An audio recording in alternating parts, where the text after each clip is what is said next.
Hello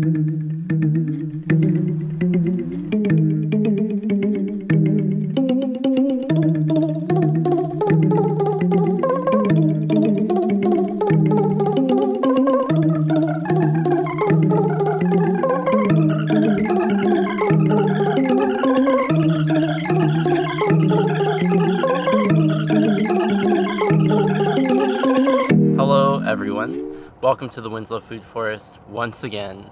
Today's show is very special and it's been far too long since I've last seen you. I've really been saving this one up because it's one of my favorite berries in the whole world. Today's show is about blackberries. A disastrous ecological nightmare, destroying natural salmon habitat along riverbanks, invasive, evil, thorny.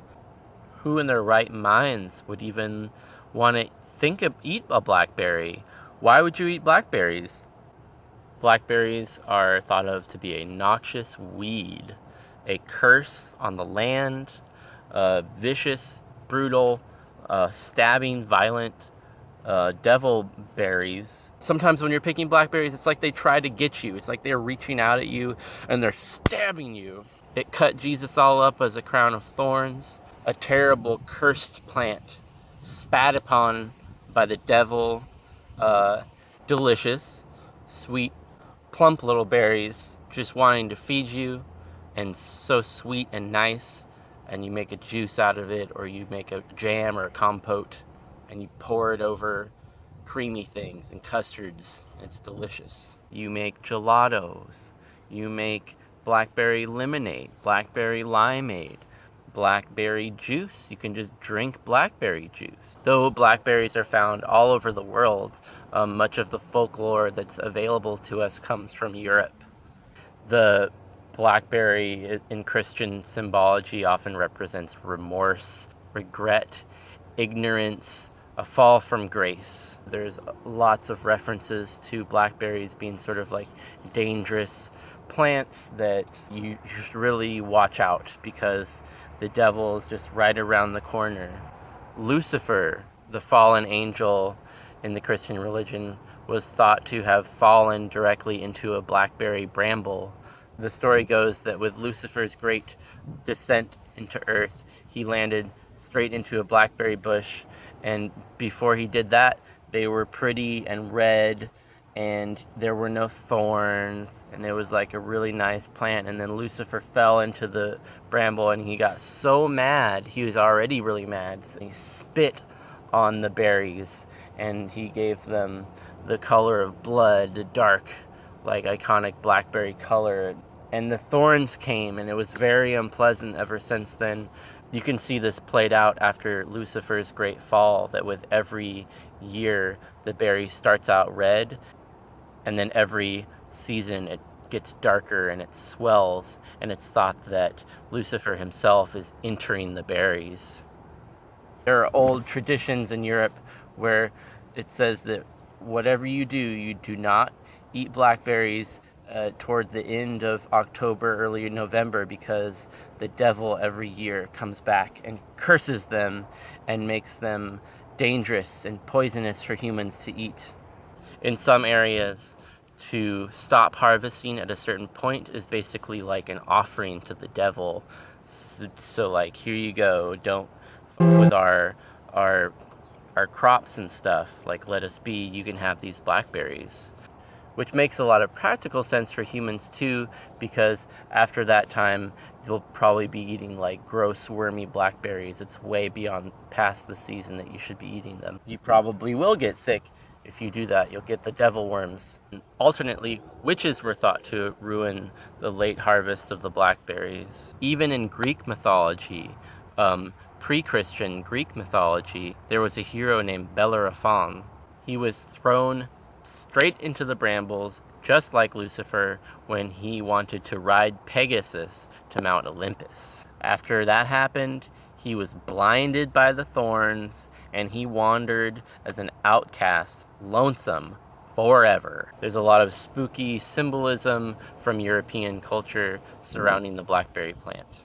What is known as the puka, a Celtic spirit is strongly associated with blackberries, and the puka is a huge rabbit who can be either good or bad depending on his mood. So a lot of the old Celtic countries, it's a bit of a taboo kind of food that has a lot of secret meaning behind it. Some Celtic lore says the blackberries are fey fruit or fairy or spirit fruit, which is bad luck to eat those guys because the spirits kind of have their mitts on them already. Unless you turned the juice into blackberry wine and purified it for human beings to eat. It's a tradition that you would plant blackberry brambles around a cemetery or around a grave in order to keep the devil out of the grave or to keep the spirit locked within the grave. They're thought of as protective barriers against the chaotic spiritual world. But the mythology isn't entirely negative. It's thought to be somewhat protective. So if you hang a kind of wreath of blackberries on your door, if a vampire happens to come along or an evil spirit, they will have to count each little aggregate component of the blackberry. And so by the time they get done, they're really tired and they just want to go home. Blackberries are associated with witchcraft. There are very old spells that involve blackberries. If you have a burn or a rash or an inflammation on your skin, you pick 9 blackberry leaves and you dip them in water, and then you place them on the affected area. And as you lay each leaf down, you say to the leaf, 3 ladies came from the east, 1 with fire, 2 with frost. Out with the fire, in with the frost. Blackberries were baked into pies to celebrate the first harvest festival of the year. There's Old English folklore about blackberry bramble arches, where it arches up, and the healing properties of just passing through the archway will heal like boils and pimples. Like if you have a sad cow, you have a downer cow, and you need to cheer it up because it's really important for your health. So you kind of like push the cow underneath a blackberry bramble archway kind of over and over again.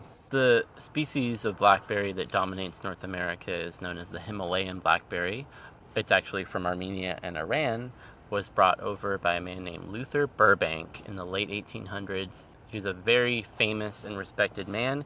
He brought us the Burbank potato, Shasta daisies, elephant garlic, and in the late 1800s, he was so thrilled to find that this type of blackberry was prolific and the berries were huge. Just left all the other species of blackberries in the dust. Nimbly pimbly little shoots and tiny little berries for a number of years. Like we couldn't grow enough Himalayan blackberries to keep up with demand until birds started eating the berries and spread it all over the West Coast. And now it is a noxious ecological nightmare that is eroding riverbanks and choking out native plants and destroying the ecology. Luther Burbank, you brought us so much. We have so much to thank you for, but you f***ed up very bad.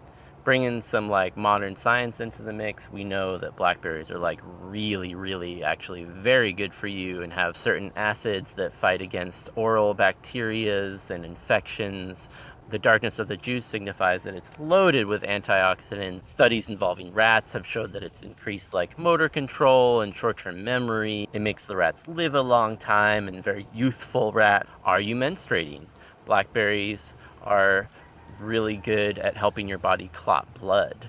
I hope that we can all get over our fear of the demonic, evil nature of blackberries, the ghosts and the puka and the rabbit men and the devils and lucifers and witches and boogeymen and monsters. They're not real.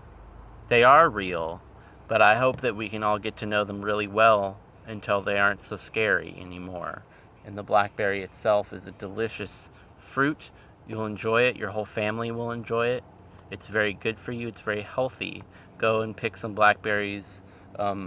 Go dig up some Himalayan blackberries and get the roots, because the roots is what's the problem.